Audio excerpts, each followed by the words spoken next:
Good morning, everyone. I would like to call to order this hearing of the Judiciary, Finance, and Civil Law Committee, and today is April 9th, right? And a quorum is present. So I'm going to start by reading our safety decorum statement. So in order to ensure a productive and safe environment, we ask all attendees to maintain a high level of decorum. Signs are not permitted in the hearing room. Please refrain from applause and other audible demonstrations. Verbal outbursts, shouting, or disruptive behavior not permitted. To ensure we get to hear from everyone, testifiers should limit their remarks to the specified time. For safety reasons, do not stand or sit in the aisles. If you need seating accommodations, please alert the sergeant staff wearing gold ties.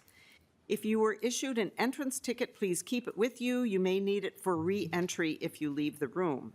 State troopers and sergeant staff are stationed throughout the room to ensure the safety of all. Okay, so the next order of business, I should say, is to approve the minutes that are before us that are from, let's see, we have to actually, okay, we have two sets here. So we have minutes from March 25th and March 26th. So let's start with the March 25th minutes. Anyone want to move the minutes? I'll move the minutes, Madam Chair. Chair Scott moves approval of the minutes of March 25th. Is there any discussion to the minutes? Seeing none, all in favor, please say aye. Aye. Any opposed? Motion prevails. And we have a set from March 26th. Is there a motion to approve the minutes of March 26th? I'll move those as well, sorry. Right. Yeah. We'll just.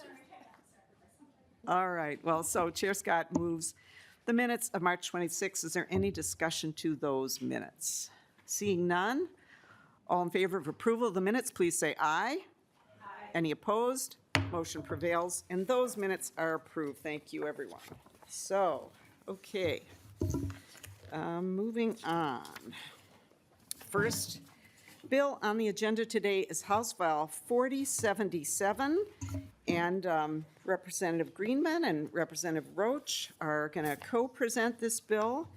And since neither of them are on the committee, I will move that House File 4077 be re-referred to the General Register. Correct, Representative Greenman? Okay. Thank you, Madam Chair. Very good. So the bill is before us, and please go ahead and present your bill. Thank you, Madam Chair. House File 4077 is a simple bipartisan bill that prohibits local municipalities from entering into secret non-disclosure agreements with private entities. This issue has brought together folks from across the political spectrum, including me and my co-author, Representative Roach, to protect citizens' right to know what their government is doing and safeguard the proud tradition of public transparency that Minnesotans expect. In a minute, you're going to hear from local electeds and citizens who will make it clear why there's bipartisan urgency for the state to act now to prohibit this practice of corporate secrecy from corrupting our public processes. And as this committee well knows, in Minnesota, we have developed a comprehensive framework of public transparency laws, open meeting laws, data practices laws. They carefully balance the public's right to know what their elected officials are doing and the needs of governing. These laws, Chapter 13, create a presumption that meetings and information are public unless there's a strong public interest in protecting private information. This legal framework has been carefully worked out and executed over decades, and this bill does not change, alter, expand, restrict, or in any way touch Chapter 13. What this bill does do is say that you cannot circumvent Chapter 13 and their transparency requirements with secret agreements and secret meetings worked out behind the public's back. See, NDAs are private contracts drafted by companies forced on local governments for the purpose of hiding from public view whatever information the company has determined they don't want to share, including in most instances the existence of the NDA and the project itself. We're talking here, though, about local elected officials or folks who are appointed or hired by taxpayers to represent the public, making secret agreements to hide information from the public for the benefit of the corporations who are trying to keep their plans secret. This bill ends that practice. It makes clear that private entities cannot circumvent Chapter 13 transparency with secret meetings and secret agreements. It prohibits, it's very simple, it's only a page. It prohibits a municipality from entering into a nondisclosure agreement that would restrict that municipality from disclosing information to the public about land development, economic development, and projects funded by the government, unless there are other state or federal laws that require it. And it requires a disclosure of any of those NDAs that violate the provision. What it does not do is require more or less disclosure under Chapter 13 and what current law already requires. It doesn't change any data classifications. It doesn't change information about what Chapter 13 currently holds as non-public or as confidential or as public. In working on this bill, I've had lots of conversations, and one of the things that keeps coming up, which is not the jurisdiction of this committee, but is about these early conversations that happen and the importance of protecting the confidentiality of that information. And when I talked to nonpartisan staff about it, what I heard was that's an important conversation for Chapter 13 and whether that information is something that we want to, on balance, keep public, but it doesn't have anything to do with this bill. So I will just close and turn it over to my co-author by saying that this is a simple transparency bill, and Minnesotans are asking around the state us to protect their ability to both know what their government is doing, what meetings are being had, and weigh in, and have the ability to weigh in on that. And so with that, Madam Chair, I would turn it over to Representative Roach. All right, thank you, Representative Greenman. Welcome to the committee, Representative Roach. Thank you, Madam Chair, members of the committee. House File 4077 is simple and overdue. When public tax dollars, bonds, or abatements fund a project, local governments cannot be gagged by NDAs, secret NDAs. No more backroom deals. Developers will no longer bully elected officials into silence while our communities bear the costs. This bill protects taxpayers and restores trust within the community. People deserve to know what's happening in their own backyards and their communities.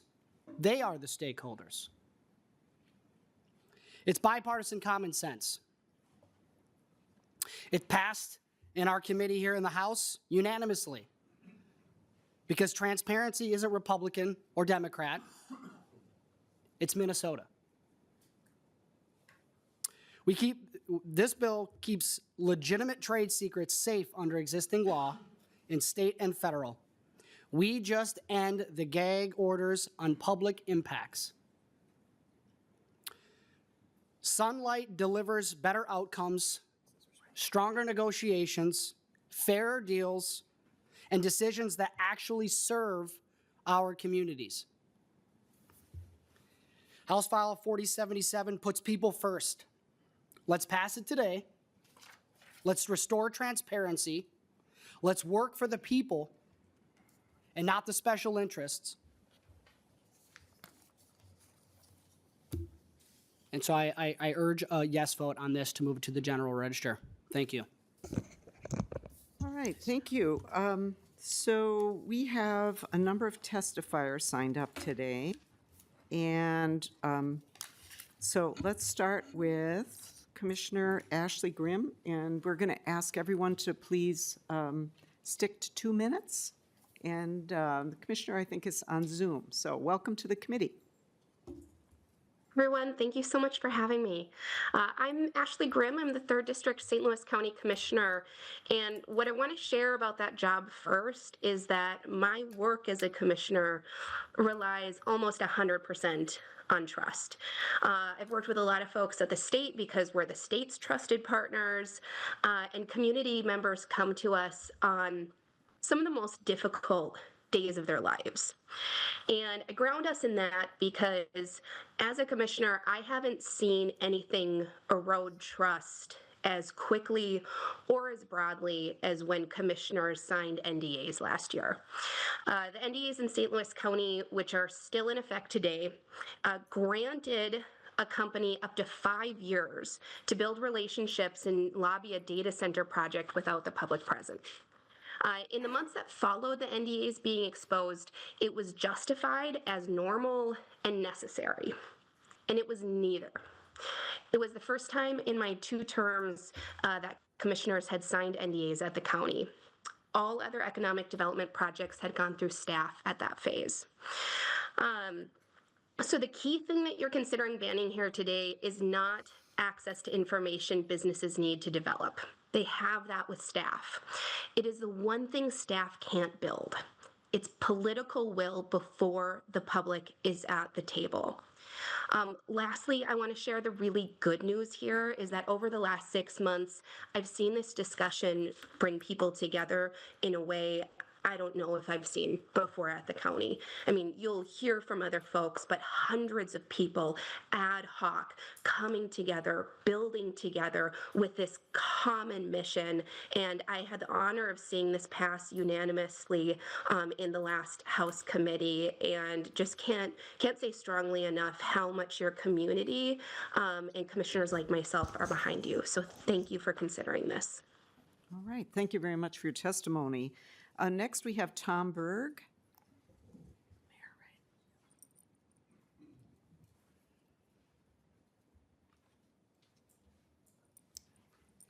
Welcome to the committee. If you would please just state your name for the record and go ahead with your testimony. Yeah. Hello, Chair and committee. Thank you for having me. My name is Tom Berg. I am the mayor of Lonsdale, and it's an honor to be here to represent the amazing people of my community. I am in support of House File 4077 to ban elected officials, staff, and appointees from signing non-disclosure agreements with private developers. You've heard and will continue to hear a lot on data centers, but let's take this back to the position of elected office.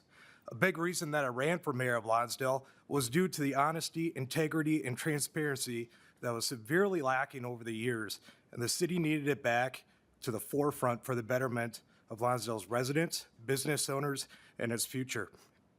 Just recently, council had a private land transaction that consisted of a comp plan amendment plus rezoning to a planned unit development that was controversial for a PUD.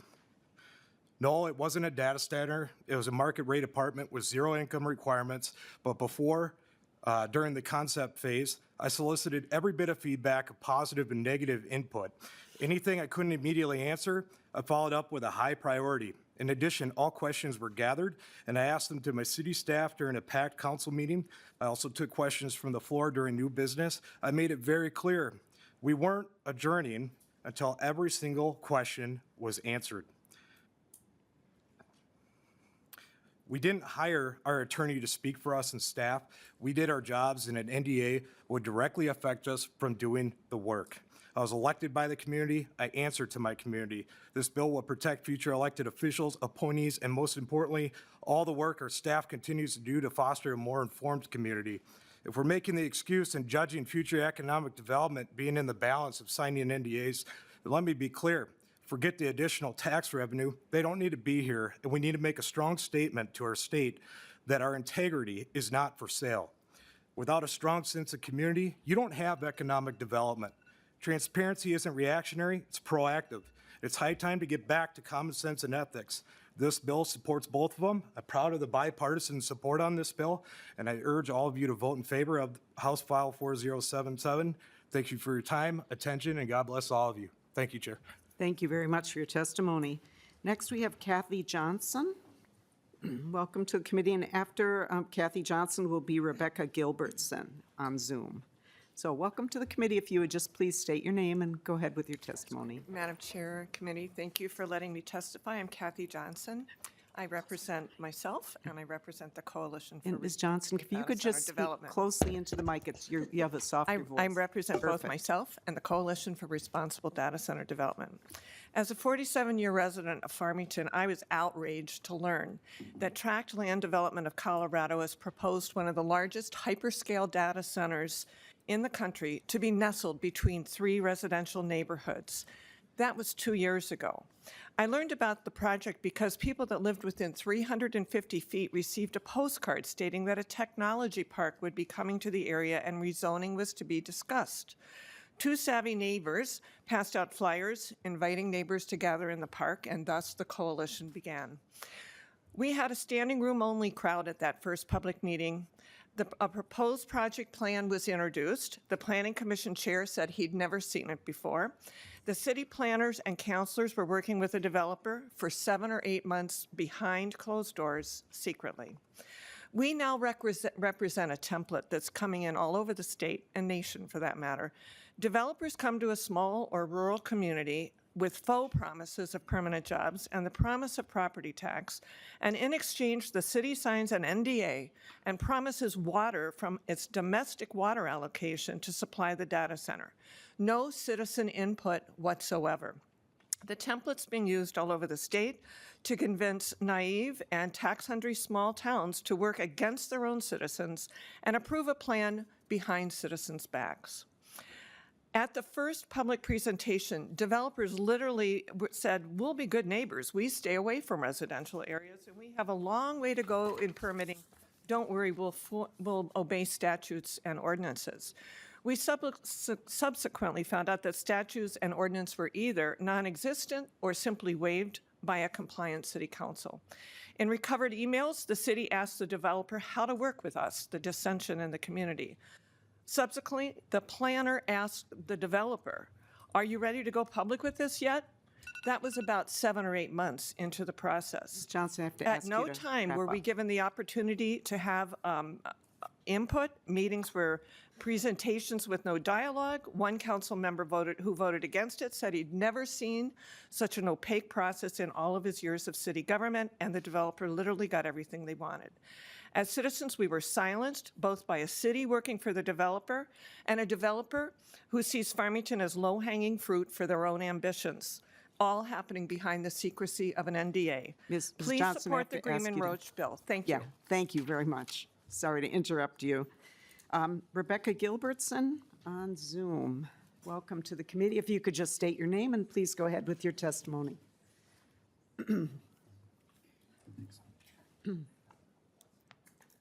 Good morning, Madam Chair and members of the council.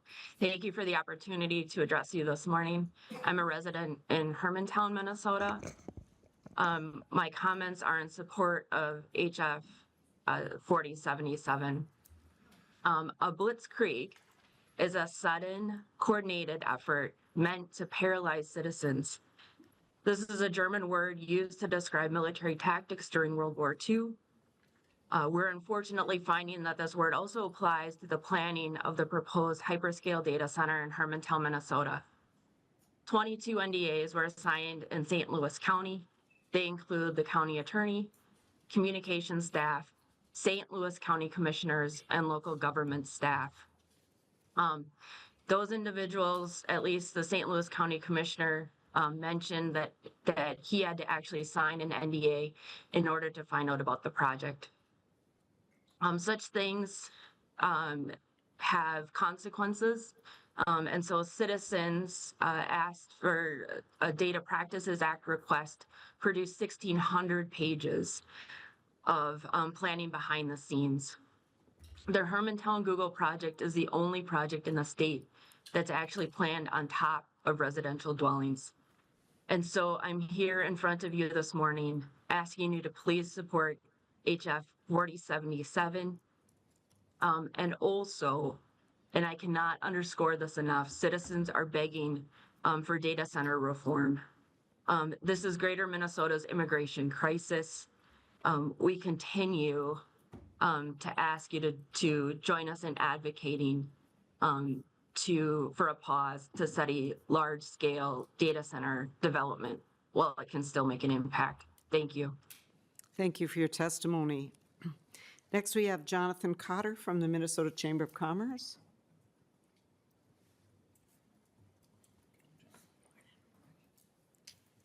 Welcome to the committee. Thank you, Madam Chair and members of the committee. My name is Jonathan Cotter, Director of Healthcare and Commerce Policy with the Minnesota Chamber of Commerce, representing more than 6,300 businesses of all sizes and all industries across the state. We are here today in opposition to House File 4077, a bill which would inhibit economic development in Minnesota by banning NDAs for economic development. We have reviewed the author's amendment. Not sure if we adopted that, but we realize that it removes retroactivity, but it doesn't address our core concern that the bill restricts the use of non-disclosure agreements during the economic development discussions.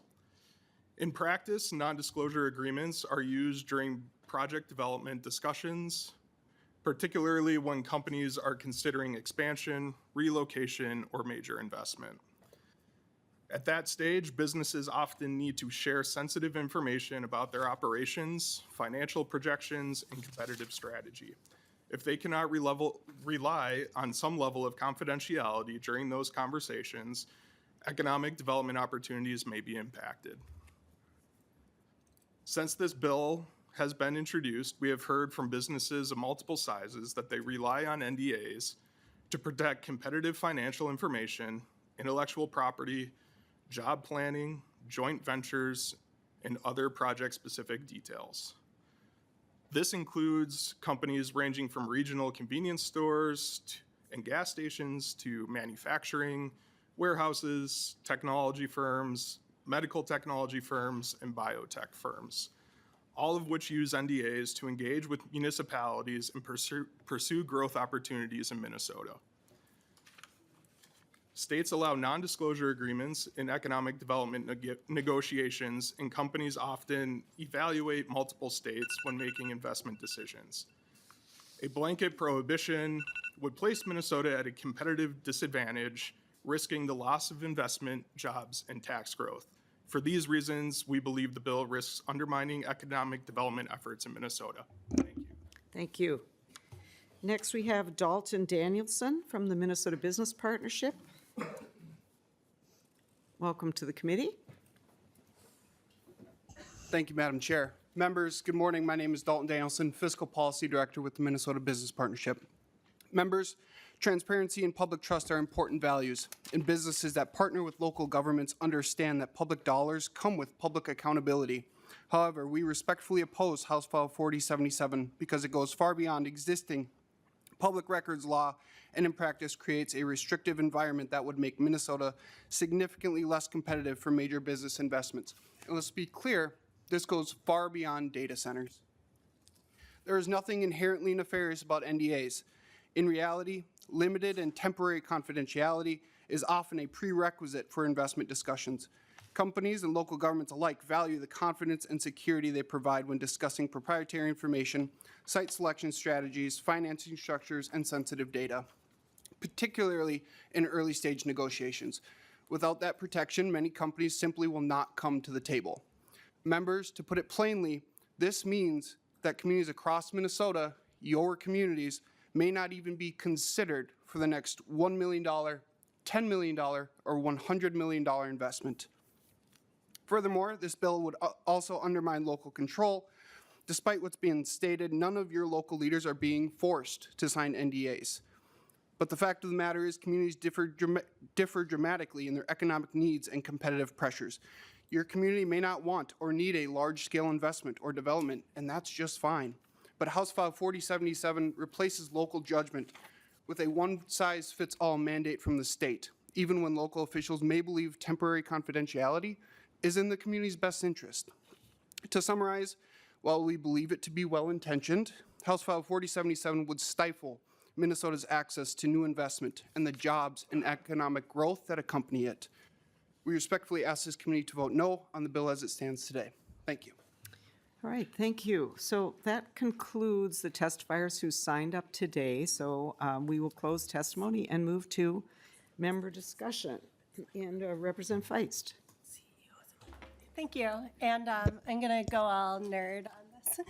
As co-chair of the Commission on Data Practices, I have some thoughts. A lot of times we all have our positions and the things that we say are more just like telling the public, but I am going to try and convince my colleagues who might have some concerns about this bipartisan bill. There is a rule in the Data Practices Act around trade secrets that already exists, that already protects the interests that were raised by the Chamber of Commerce and the most recent speaker, the Minnesota Business Partnership. And that is a 4-part test. To qualify as a trade secret and therefore to have that data be non-public, it must be supplied by the affected organization, the private entity, to the government. So information provided by these companies to the government. It must be a formula, pattern, compilation, program, device, method, technique, or process, so incredibly broad. So it's a process perhaps of developing data centers in Minnesota, a process of looking into investment opportunities across the country. So it must also be, quote, subject of efforts by the private company that are reasonable under the circumstances to maintain its secrecy. And I think that the Chamber of Commerce gave some examples of where data should be non-public. It is in the business interests of those companies, of localities, of our state. And then finally, it must derive independent economic value from not being generally known by other persons who can obtain economic value from its disclosure. And that's exactly what the Chamber of Commerce is concerned about, that there could be some anti-competitiveness impact if information is disclosed. And so just to reiterate, the Data Practices Act already protects trade secrets, which in my mind encompass a lot of the types of development that we've discussed today. So I wanted to make that point. And then I also wanted to make the point that private companies and government entities are not allowed to contract out of compliance with the Data Practices Act. Here in Minnesota, we are not most states. I noticed the Chamber of Commerce letter talks about how most states do it one way, but Minnesota does it in a pretty unique way, where all data is presumed to be public unless we otherwise designate it as non-public. And we did that for a reason, because we understand that transparency serves the people of Minnesota and that it is a value in and of itself that we care about.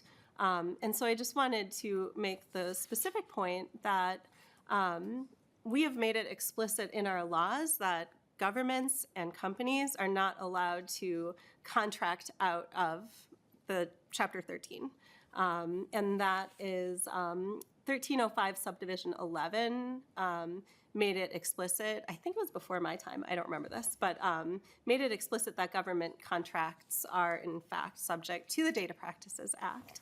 But again, trade secrets rule means that a lot of this data that we're concerned about is actually still non-public.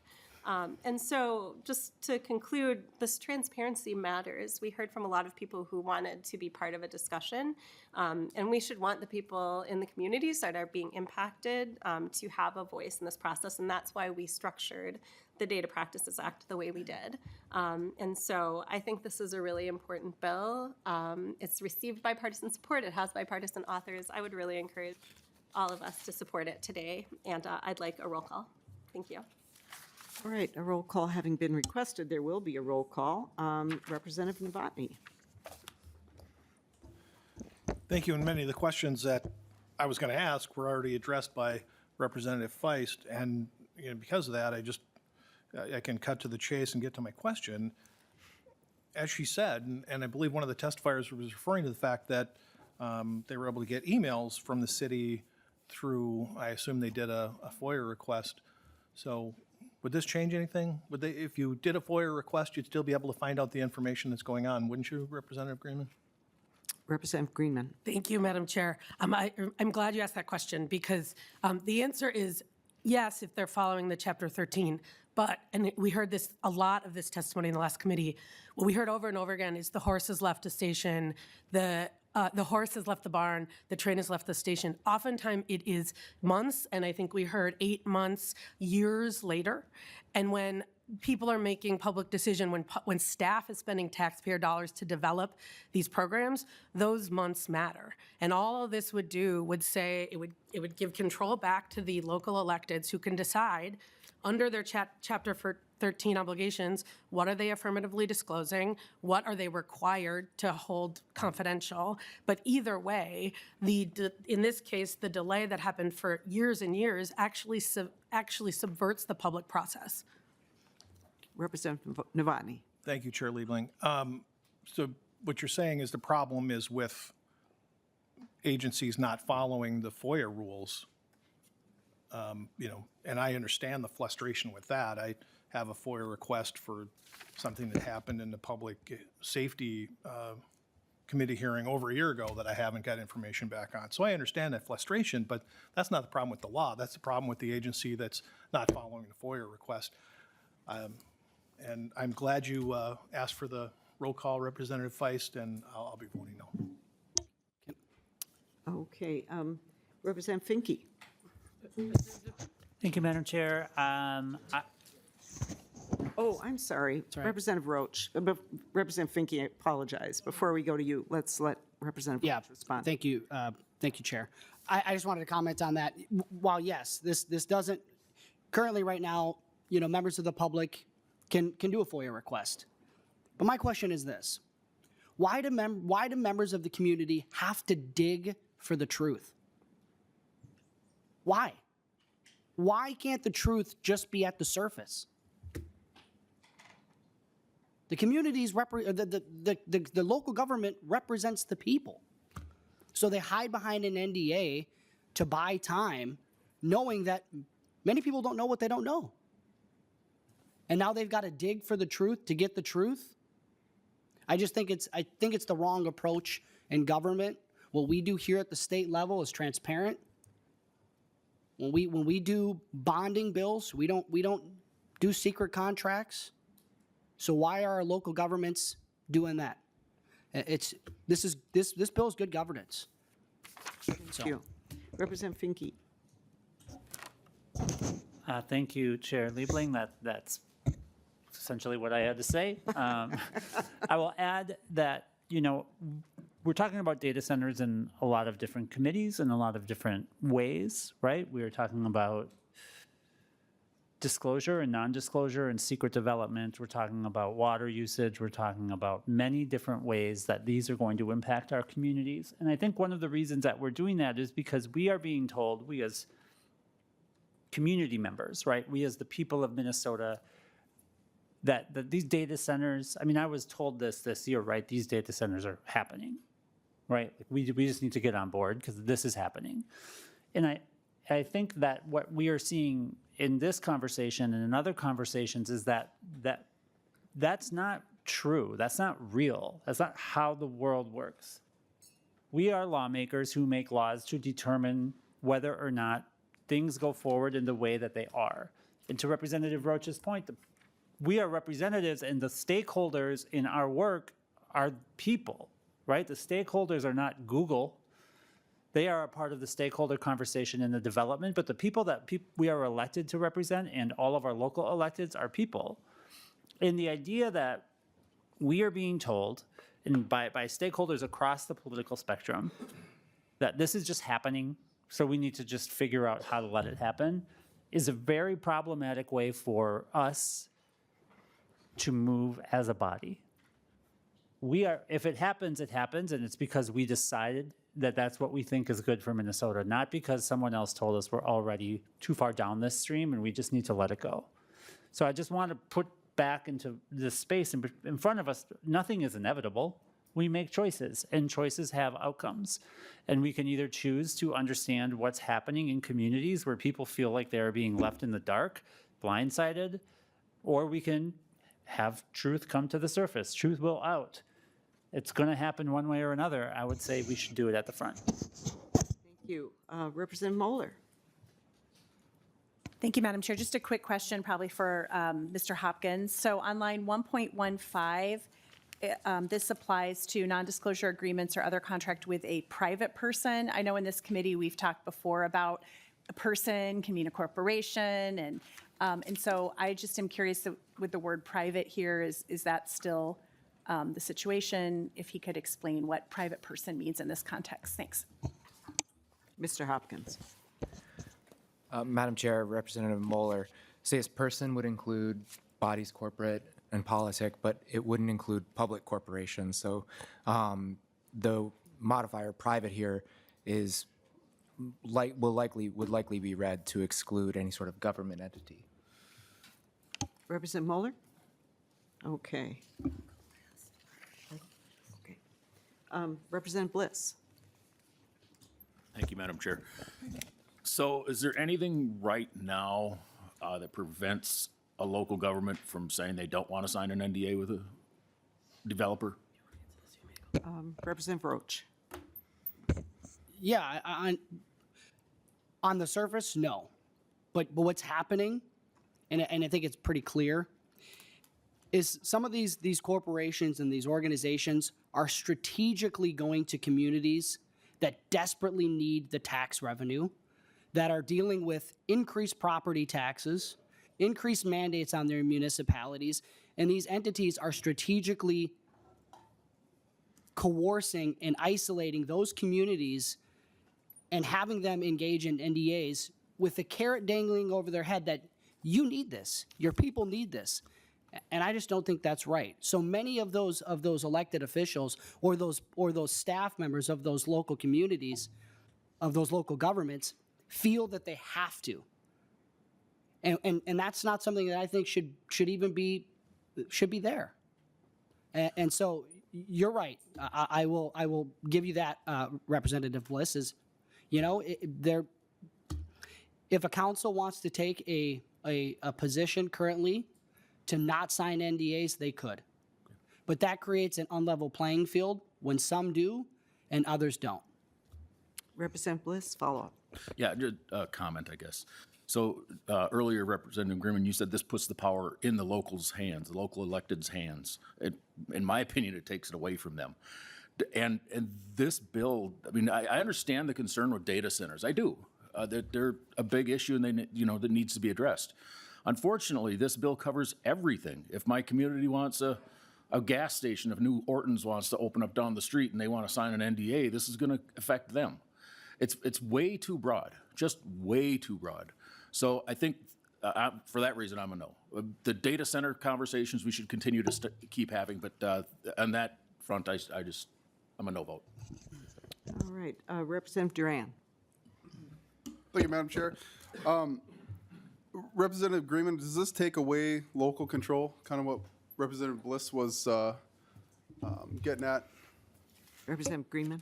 Thank you, Madam Chair. No, because Chapter 13 lays out very clearly what is and is not public, non-public, confidential.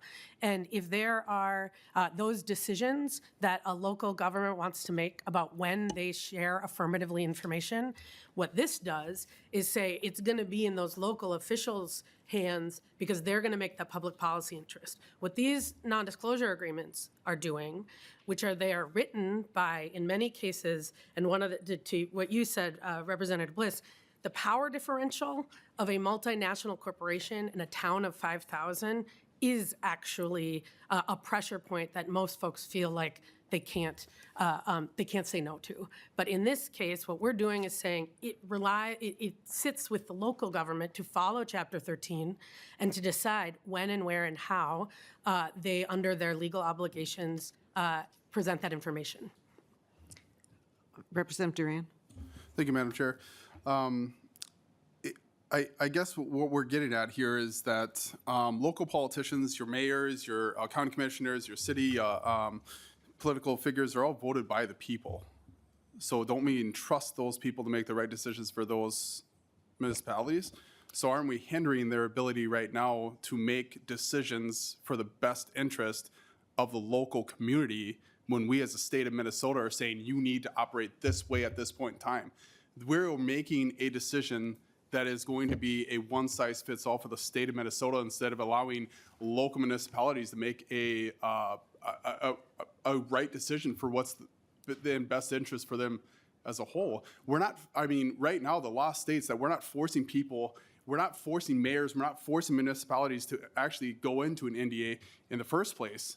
So I think right now we're going down the wrong path, and like Representative Bliss says, you know, the data center conversation should be should be had a little bit more in depth.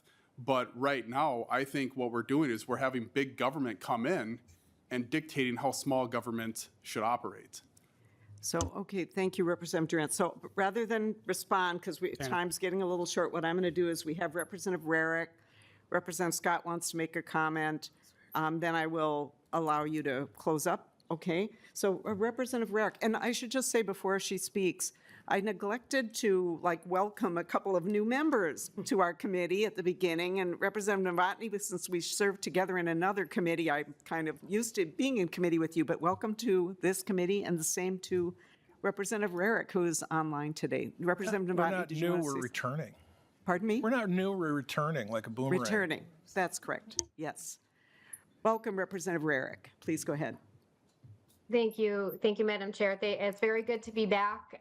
Today, unfortunately, I am remote, just for this hearing. This whole medical thing is something else. So my question is actually for Representative Greenman. You know, we've had some concerns about how broad and how wide this bill is and how far sweeping it is. And really, I think I understand the question to be data centers. And listen, I have a data center that wants to come to Monticello, and my community is outraged. I understand the outrage. I understand the concern. They're concerned about the power usage. You know, we actually have the Monticello nuclear power plant right next door, and so we've hosted that for decades. We've borne that burden of that facility, of all of the risks that come with that as a community. So I understand that. But my question is, because the issue really has been data centers, I haven't heard any other concern rise to that level as the data centers. Would you consider narrowing this bill? And obviously we can't do that today because we have an amendment deadline, but would you consider narrowing it so that it covers just the data centers and not everything else that's all far sweeping? Okay, Representative Greenman. Thank you, Madam Chair. And I would just point you back to Mayor Tom Berg, who said this is not just about data centers. It was about PUDs. It was about all sorts of economic development when public taxpayer dollars and public decision-making is at stake. I think the reason that we have seen it in a data center context recently is because of how aggressively these companies like Meta and others have used them. But what we know, one, is they are, and we heard the chamber say, they are being widely used.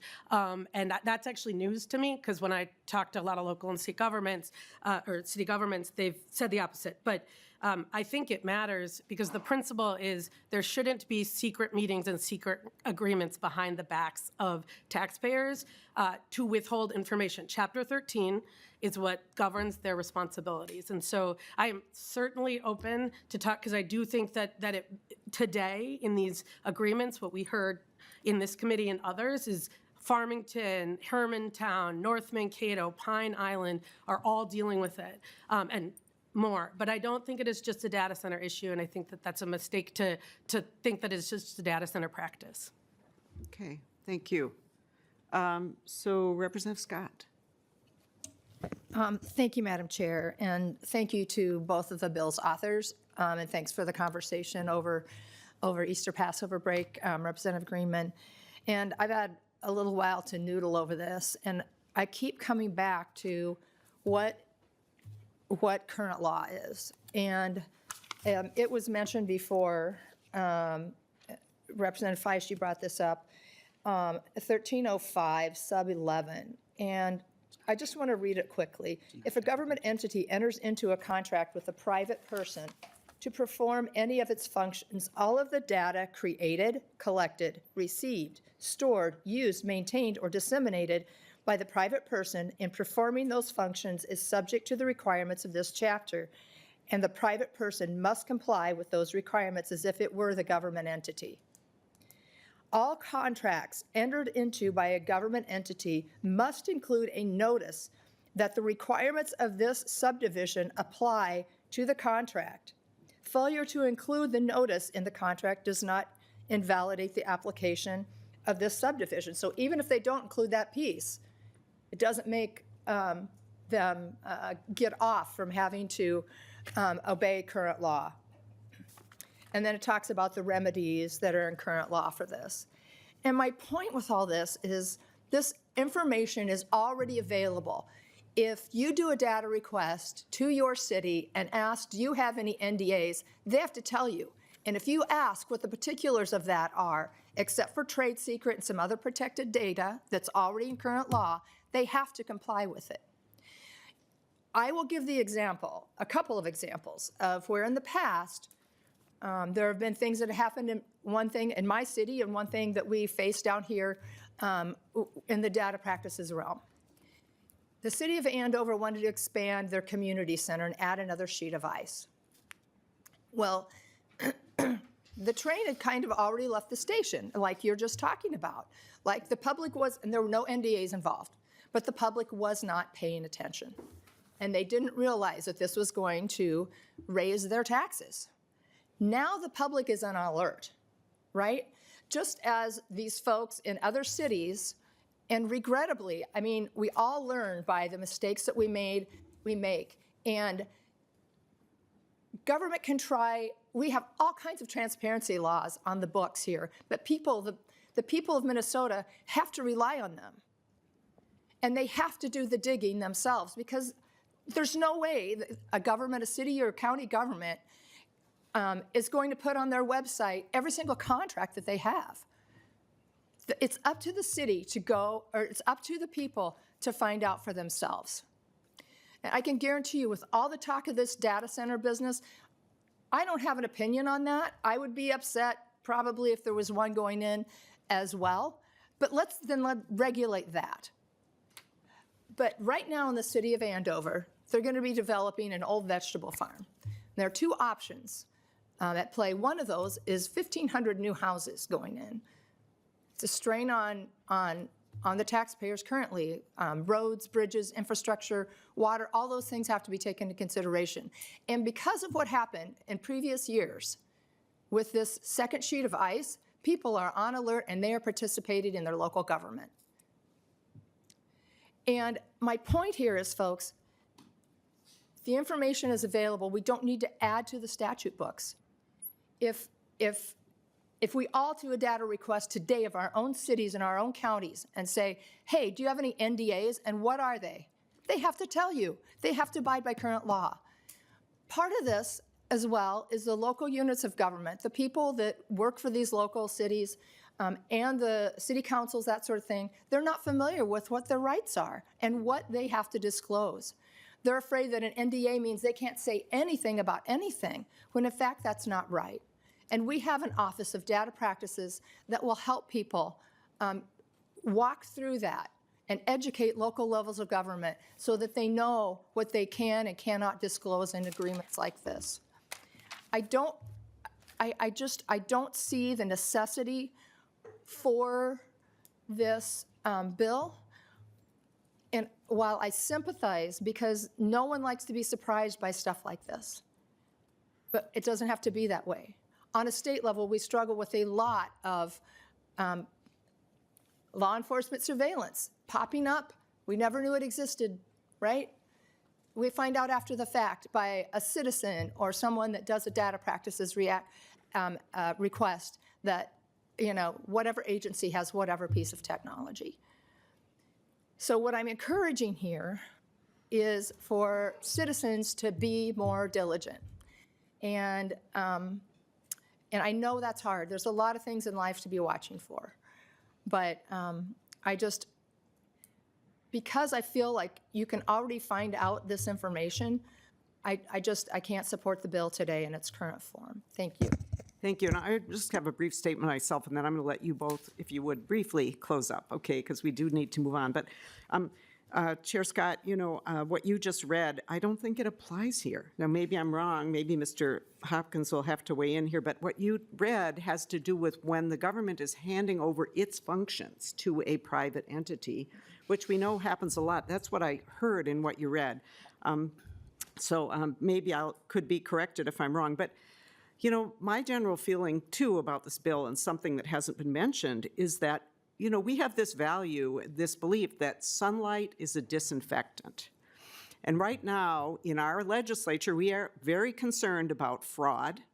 We're very concerned about misuse of funds. We're very concerned about corruption, although I don't think we've seen actual corruption within government here, but could happen, happens in a lot of places.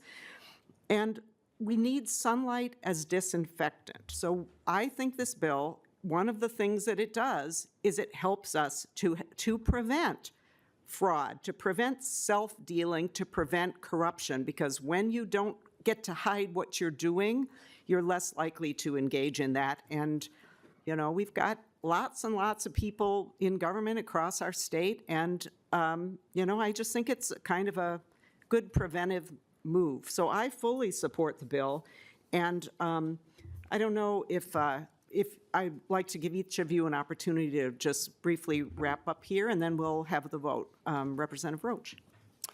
Thank you, Chair. Thank you, members. I appreciate the dialogue and the open discussion.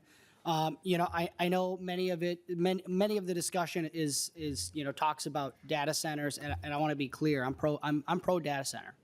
I'm not anti-data center.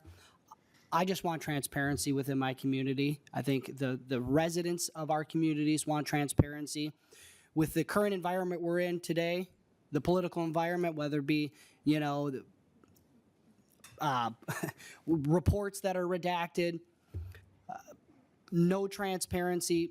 The public wants to know that their local governments, their state governments, their federal governments work for them, not special interest. I got elected to represent the people. I didn't come here to represent special interest. I didn't come here to represent lobbyists. I came here to represent the good people of House District 58B. And I think this bill provides much needed transparency to those constituents and people across the state that are asking and demanding that their local governments be held accountable and are open and honest with them about how they're spending their money and how they're going about economic development. And I urge a yes vote, and I urge every member in here to represent the people and not special interests. Thank you, Representative Greenman. Thank you, Madam Chair, and I think if you have to leave for bonding. I do. I will wrap us up here and just say, this is a very real world example that we saw in this room. We heard from Mayor Berg about the hours of time that he spent publicly responding before a PUD. And I want to contrast that with what we saw in Rosemont, a city planning commission that held their monthly meeting on December 19th, 2022. There were lots of conversations. They had a public hearing open to talk about a proposed project. There were lots of questions, but the public hearing to approve the secret, very extensive development on the master plan lasted 6 minutes and was given a code name called Project Bigfoot. Because in July of that year, Rosemont city officials had signed an NDA that included complete secrecy over the existence of the agreement, that the NDA, the fact or nature of the discussions between the parties and the entity or company behind the project, and even the existence of that project. It was only after the project was approved by the City Council and announced to the public that Project Bigfoot was revealed to be a 715,000 square foot, $800 million data center for Meta. And so that, I think, is what we're talking about. We are talking about the public having the right to know. And the last thing I will just say, to echo what Representative Roach said, which is, the question here is, what is our job? And we heard the CEO and the business lobby talk about their interests in protecting their secret ability to advance their private interests. And that's their prerogative, but that is not our job here. Our job can't just be to say citizens need to be more diligent, and being more diligent means understanding and knowing that their elected officials are signing secret agreements to have secret meetings with giant corporations. And so all we're doing here is saying, you can't sign those agreements. You have to follow Chapter 13. And again, what this is about is not representing any of their interests. What it is about is the public needing the information to be able to participate in the decisions that their government is making. Thank you, Madam Chair. Thank you. The clerk will take the roll. Chair Liebling. Aye. And before we go on, I should renew my motion that House File 4077 be re-referred to the General Register. And the chair votes aye. Liebling, aye. Chair Scott. No. Chair Scott, no. Vice Chair Finke. Aye. Finke, aye. Vice Chair Duran. No. Duran, no. Representative Bliss. No. Bliss, no. Representative Curran. Aye. Curran, aye. Representative Feist. Aye. Feist, aye. Representative Frazier. Aye. Frazier, aye. Representative Mahmoud. Aye. Mahmoud, aye. Representative Moeller. Aye. Moeller, aye. Representative Novotny. No. Novotny, no. Representative Rarick. Rarick, no. Rarick, no. Representative Steer. No. Steer, no. Representative Van Binsbergen. No. Van Binsbergen, no. 7-7. So on a vote of 7-7, the motion does not prevail and the bill does not advance. Thank you, Representative Greenman. All right, we're going to move along and try to make up some time, hopefully, and just so everyone knows, the 4478, we're not going to hear today. That's going to be heard on Tuesday when Chair Scott has the gavel. So we're going to move now to House File 3809. Representative Dotseth is here, Representative Hussein is here to co-present, and the chair will move that House File 3809 be recommended to be re-referred to the General Register. Welcome to the committee. And the bill has been moved, and I understand there's a DE4 amendment. Let's see. 3809. And Representative Dotseth, welcome. Did you want to move the DE4? I assume you want to adopt that right away, right? That's correct, Madam Chair. Thank you. I'd like to move the amendment. Okay, so the chair will move the DE4 amendment to get the bill in the order in which the authors would like to present it. Is there any discussion to the DE4 amendment? Seeing none, all in favor, please say aye. Aye. Any opposed? The motion prevails. The amendment is adopted. So to your bill as amended. Thank you, Madam Chair. Members, maybe what I'll do is I'll let Representative Hussein explain the amendment a little bit detail first, if you'd like, and I'll go into the bill. All right. Representative Hussein, welcome to the committee. Thank you for having me here. The amendment is simple. The penalty was $500, but now it's $300. And the minor will be in the list of the housing application, but if the family members or adult got evicted, it's not going to be on the record for that child. Okay.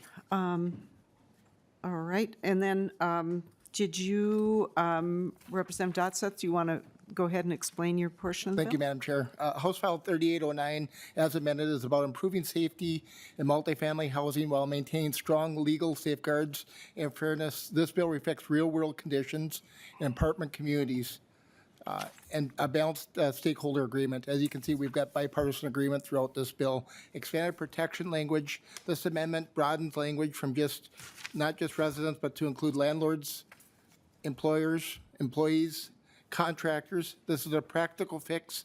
Apartment buildings are a shared environment. Hallways, stairways, parking lots.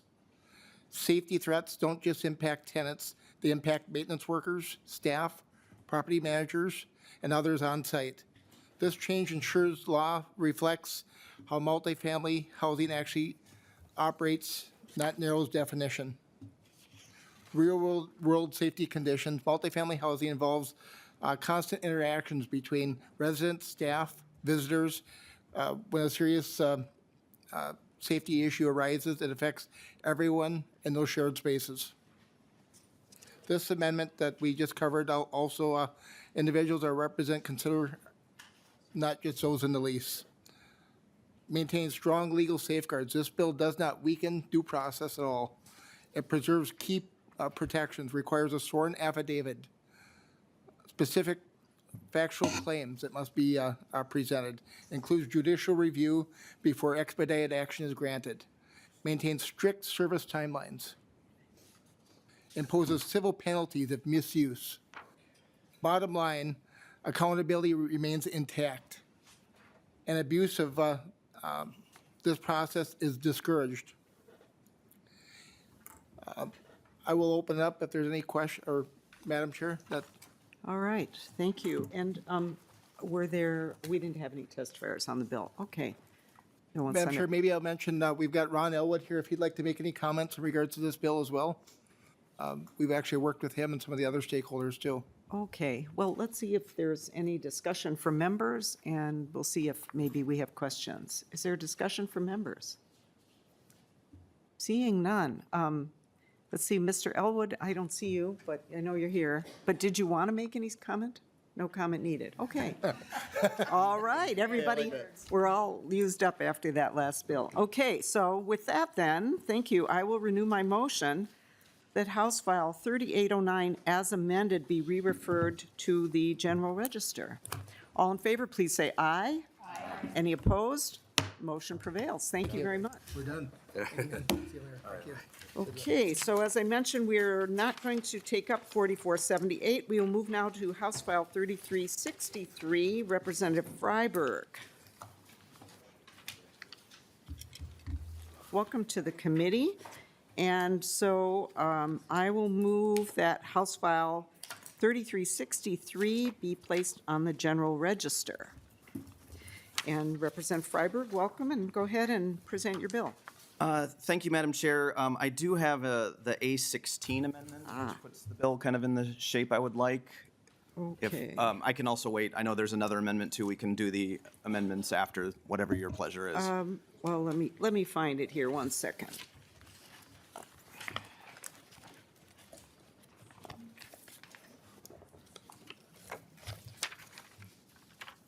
Okay, in the packet, I have an A17 amendment. We don't have another amendment. Oh. Thanks.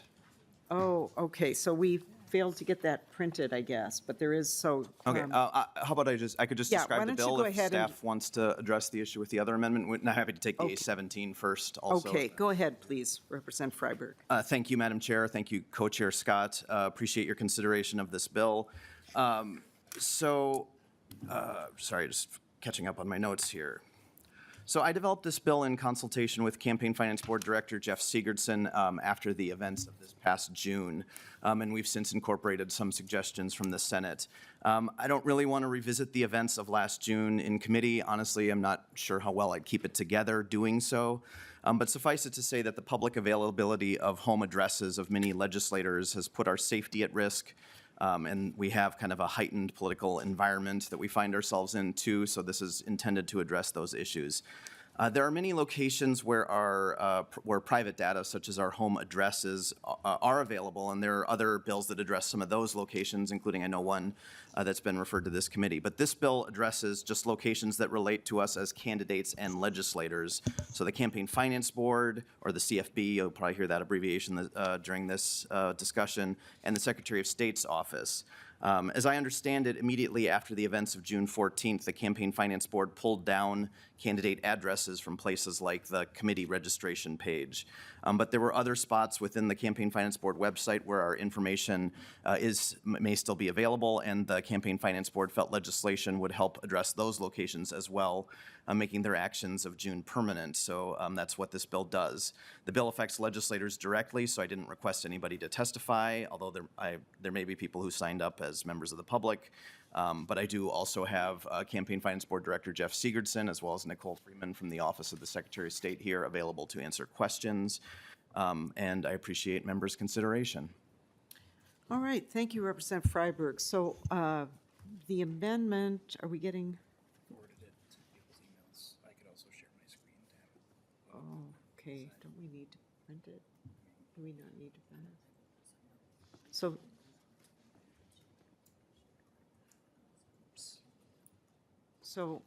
Okay.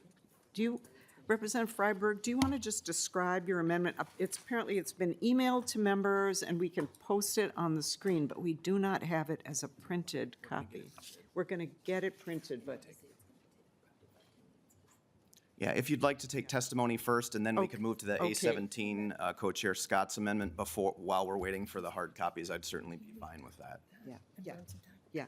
Okay, so we are going to get it printed. It'll take a few minutes, so we'll move to the A17, if that's okay. And I don't think we have anybody signed up to testify on the bill.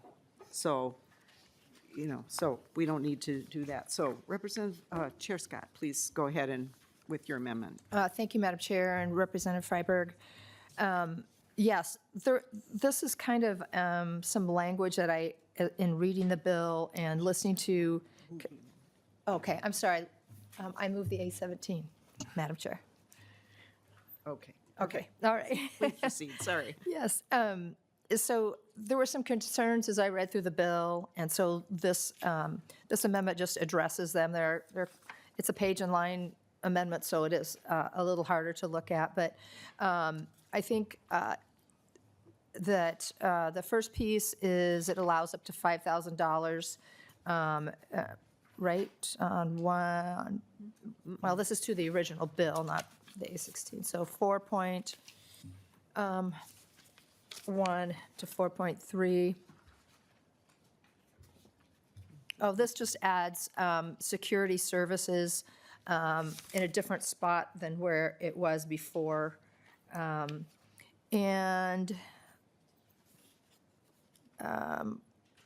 Yeah, we removed the $25,000 non-campaign disbursement language for security services. I just felt like maybe there's a little too much room for nefarious activity when it came to that, and so removed that.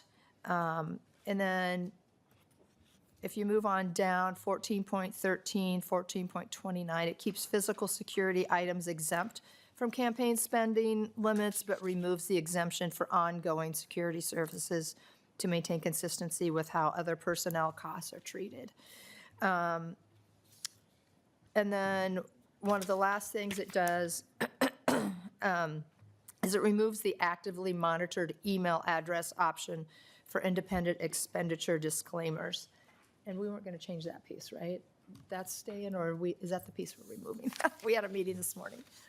I think we were going to, I think we're going to leave your. Yeah, we're going to leave that amendment amendment as is. Yes, yes, yes. But there was another piece that we. Right. For example, in an independent expenditure disclaimer, with only the name of the independent expenditure and generic Gmail, say Gmail address, doesn't give the public clear information about who is funding the material. And so this would change that.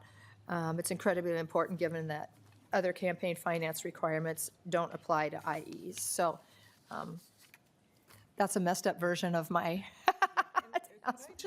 Could I just ask maybe You could ask staff to do nonpartisan it. staff? Should've just I done that think what we have before us is the first engrossment. And I'm not sure, is the amendment, is the A17 to the proper? It is, okay, because I was a little confused by, yeah, okay. So, Representative Freiberg, can you kind of have some Sure. response on all those items? Sure. No, this to me seems like a friendly amendment. I appreciate your staff sending a summary of it as well yesterday, Co-Chair Scott. My main intention when I initially introduced the bill was to address the issue of locations where our address is visible.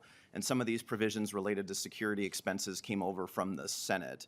I think they're generally good provisions, and I'm supportive of them. I do think you raised some interesting points. And I think the provision there's a provision in here that states that anybody hired to provide security services can't be campaigning as well. And that's already in an advisory opinion issued by the Campaign Finance Board. So this just kind of codifies that. I think that's a good provision. You certainly don't want to, have them feel any pressure to do that sort of thing. Like I said, I think codifying it into statute is a good idea. But there is, I do think, I'm fine with the provision deleting the reference to an actively monitored email address. I know there's another instance where that phrase is used, and we might want to consider a technical amendment on the floor just to make those consistent. I do think that I'd view that as technical and would be fine. But otherwise, I'm certainly fine accepting this as friendly if that's the will of the committee and continuing to move this along. So appreciate you looking at this bill closely. Chair Scott? Thank you, Madam Chair, and thank you, Representative Freiberg. And we did discuss the other place where that actively monitored email address is mentioned, but we think it's appropriate to keep there because it's talking about the candidates' materials themselves. And I would venture to guess that most all of us on our website have an email associated with that is actively monitored, or it sends emails that we receive there to another personal email that we check regularly. So I feel like we felt this morning that it was good to keep that piece in there, but we can certainly discuss that as time goes on. Thank you. Yeah, thank you, Chair Scott. And also, so we also discussed on line 19.16, your amendment is removing the actively monitored email on line 19.15, and then on the next line, 19.16, it says "or email." Does that phrase still need to be there, or should we be striking it? That might be more of a nonpartisan staff, just to make it consistent. I'd be interested in Madam Chair, just knowing the significance of that. Yeah. I think you can certainly put in, you can use an email address where the address would have been. Well, I think on independent expenditures, maybe it's a good idea to, let's strike it, just. Ms. Davis, are you? Who is the person Do you on have this one? do you have a thought here, or Mr. Hopkins? Oh, here comes Mr. Gary. Oh, we've got the expertise we need, I guess. Yes, we Okay, very good. Welcome to the committee. Have you been listening to the conversation? Madam Chair, yes, I've been listening bless. in the back row. So just an observation about the use of that term there. So that's a condition of what the website has to include. So if the independent expenditure disclaimer is going to list the website of the organization that supports it, the website at a minimum has to include both a mailing and an email address. So that's sort of a separate issue from only listing on the disclaimer an actively monitored email address, which might or might not give you more information about the organization. But if the group is going to list just the website, then the minimum standard is that it includes both on the website a mailing address and an email address to contact them. Okay, thank you. Thank you for that. Thank you for that. So I think part of our struggle here is that we're kind of not really the committee of jurisdiction for this issue, right? And that would be Representative Freiberg's committee, but we're allowing it because, he's here and it's his bill, and so we have the expertise necessary to do it. So the A17 is before us. Any other discussion to the A17 amendment? Okay, all in favor of adoption of the A17 amendment, please say aye. Aye. Any opposed? Motion prevails. The amendment is adopted, and thank you. We have our A16 amendment, and it's being handed out. And if you would like to discuss that one, Representative Freiberg? Sure. So this amendment makes one correction that was requested by House Research, and I'm glad Mr. Gehring is here in case we need more information about it. That's on line 1.2 of the amendment. Then it also makes changes requested by the Secretary of State. It provides clarification that street addresses on prior candidate filings are considered private data, and also outlines the transition process for candidates and clerks related to the new candidate affidavits, since the transition could happen in the middle of the filing period. And it has some language related to nominating petitions, and it states that they are not deficient if they are filed in the form that was in effect as of April 1st, 2026. Okay, so I will move the A16, if I haven't already, on behalf of Representative Freiberg. So is there any discussion to the A16? All right, seeing none, all in favor of adoption of the A16 amendment, please say aye. Oh, I'm sorry. Oh, give you a moment to actually have it, so in case you... Who doesn't have one? There is, it's here, go ahead and hand that down.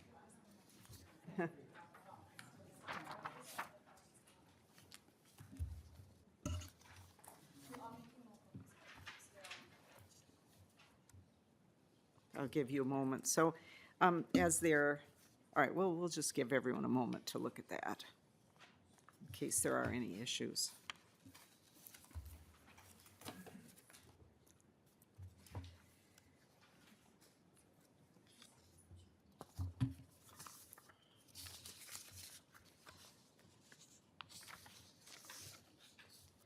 looking for some signal here when folks are ready to go.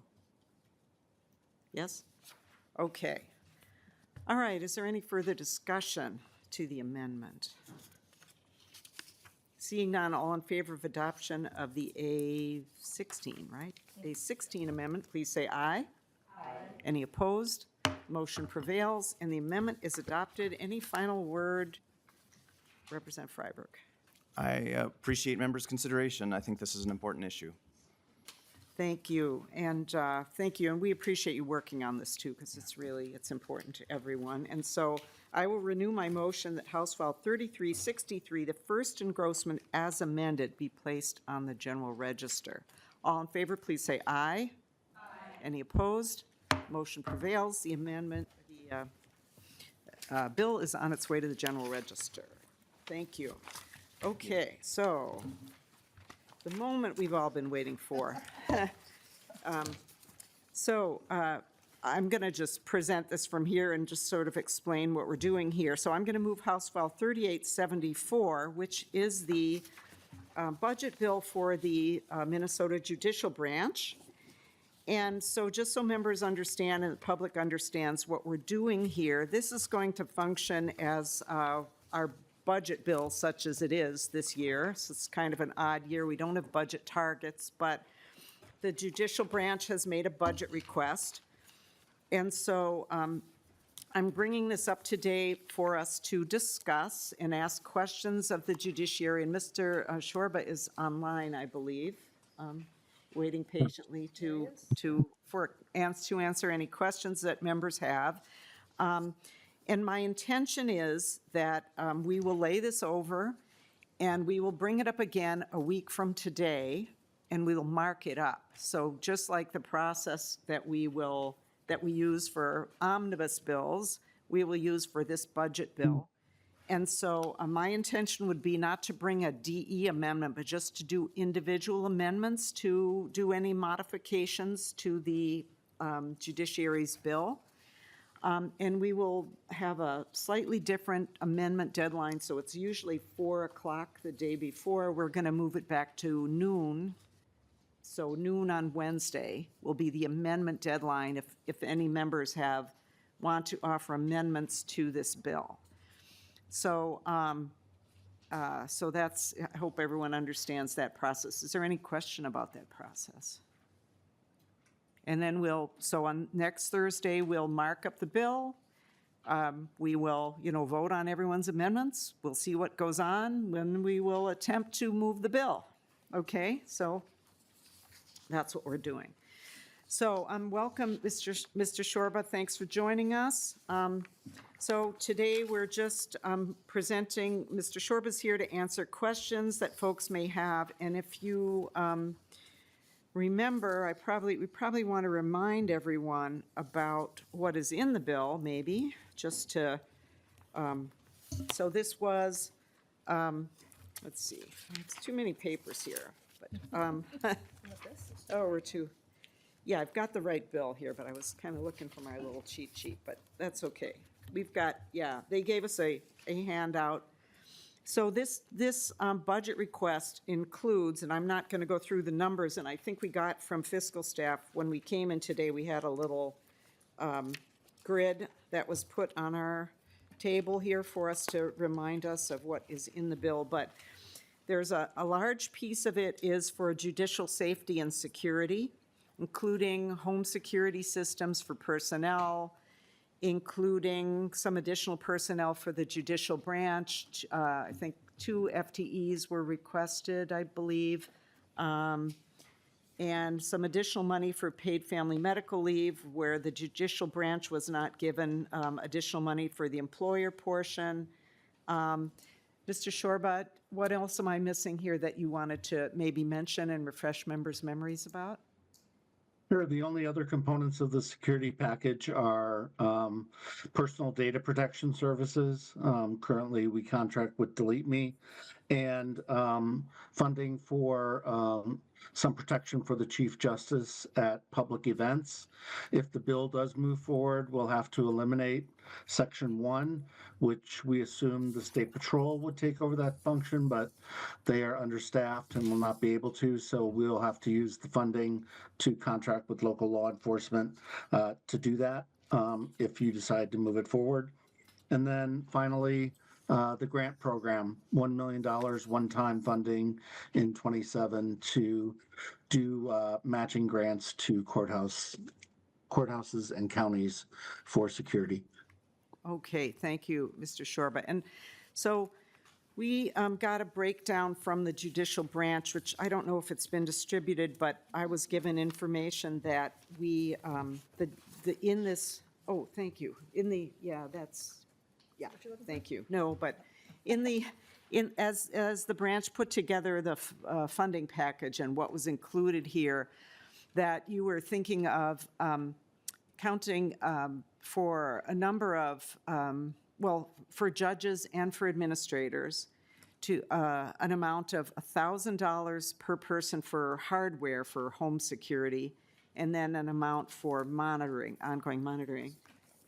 Oh, thank you. And my, so the question that I had about that is, if the judiciary, well, some judges must already have home monitoring. I mean, it's hard to believe that some folks don't already have that.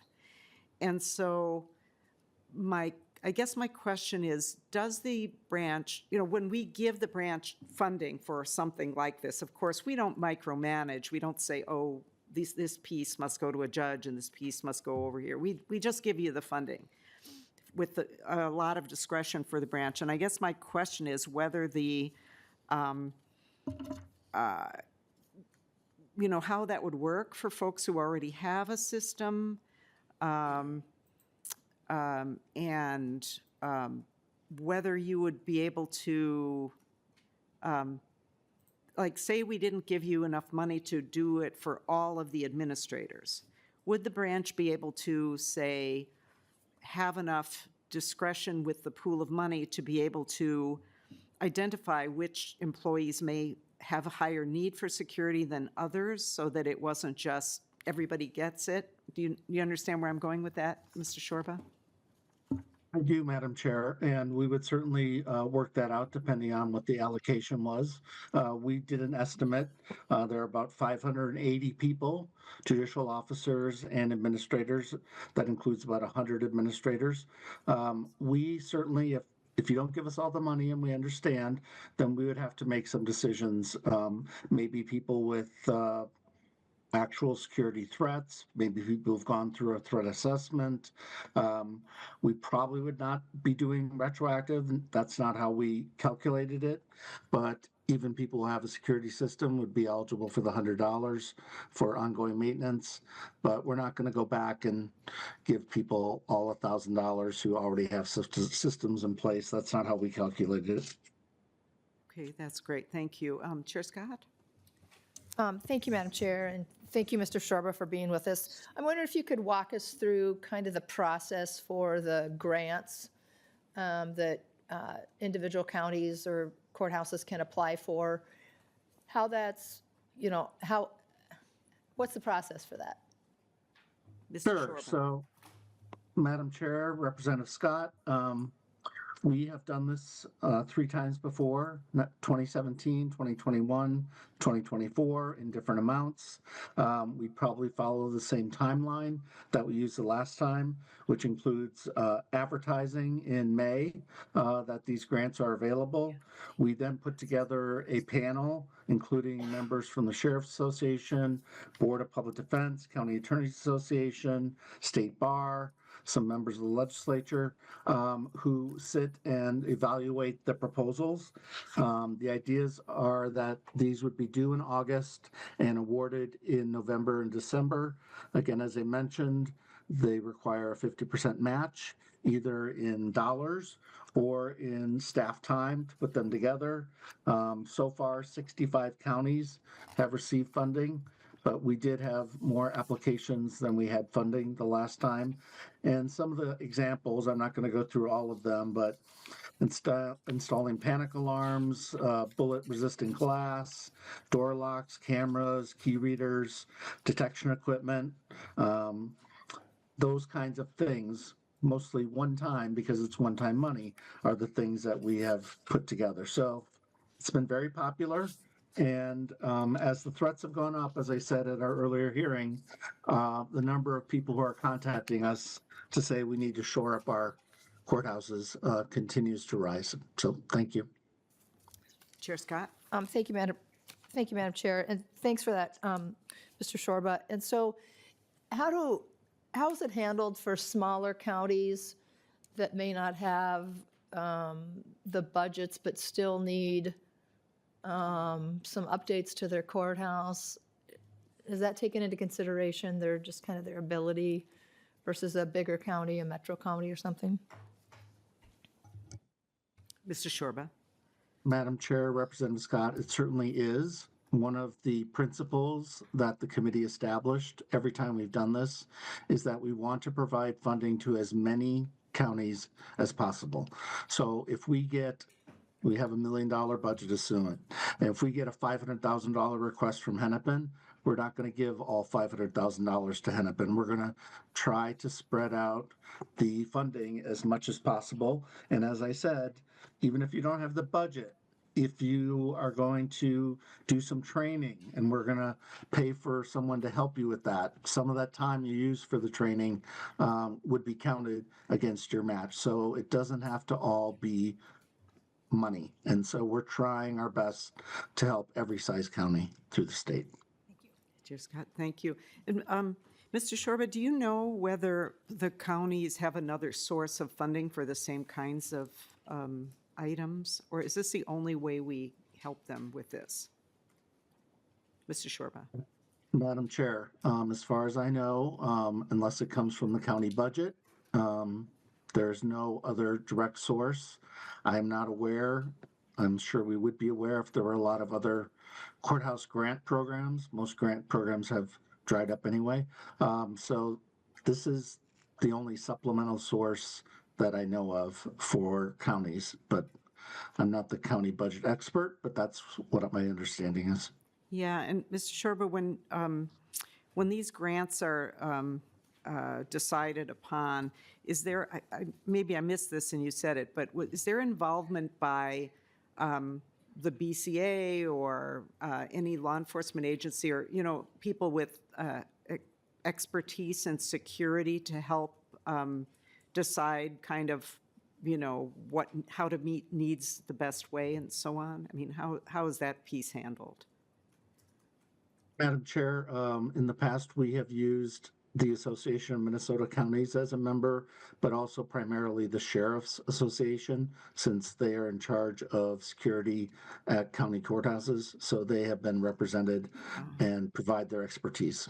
Okay, thank you. Thank you for that. Do other members have questions? I saw Representative Van Binsbergen. Go ahead, and then Representative Moeller. I got some questions about the paid family medical leave portion. Go ahead. And I see that you're requesting $644,000 in '26, and it just keeps going up every year. My concern is, I represent a lot of farmers, and there's small individual business owners that would benefit from some extra money for paid family medical leave as well. And can you just, don't you go to the Compensation Council usually to make these recommendations for extra pay or salary? Mr. Shorba? Madam Chair, Representative, we do not go to the Compensation Council. They are involved in making recommendations on judge salaries, but they are not involved in the paid family leave. This is basically a payroll tax. It's 0.44% of all the payroll that we pay out in the judicial branch. It's not individual salary calculations or anything like that. So all we did is calculate that number based on what our payroll is estimated to be, and it goes up because, of course, hopefully, some salaries will go up eventually. And so that's where the calculation is. I understand your point, and we had a lengthy discussion about this at the last hearing, that there are many organizations and entities who are concerned about the employer share of this law. We are not here to judge the law or to comment on the law. We are only here because we feel, as a part of government, the third branch of government, if we don't get this money, we are going to have to keep positions open. And we don't have money to pay for this. I had my staff calculate how many positions that would be. It's about 20 positions, which may not seem like a lot, but we only have about 2,000 employees in the branch. So every position takes away from doing our work. And we hope that we can have some equitable treatment, because there was some operational efficiency money given to other branches, and we would like some money given to us. So we had to come forward with this request. Representative Van Binsberg, Well, follow up? I just like to say, I have lots of organizations in my district that would like some money given to them too. Yeah. I just, it just concerns me that we're creating a special carve-out for a very small group. So, thank you.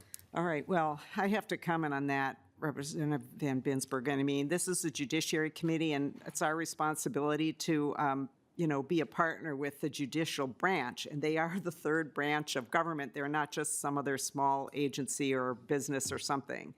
So I just have to push back a little bit on that. I think it's pretty important. Representative Feist. Thank you. And Representative Van Binsbergen, you joined our committee more recently, so I feel like we've had this conversation, but I just have to chime in again with what I said last time. So I'm a small business owner. I have 10 employees. This tax is like de minimis, like it is unnoticeable to me in my payroll runs, which are like large, like twice a month. Like I don't notice a difference at all.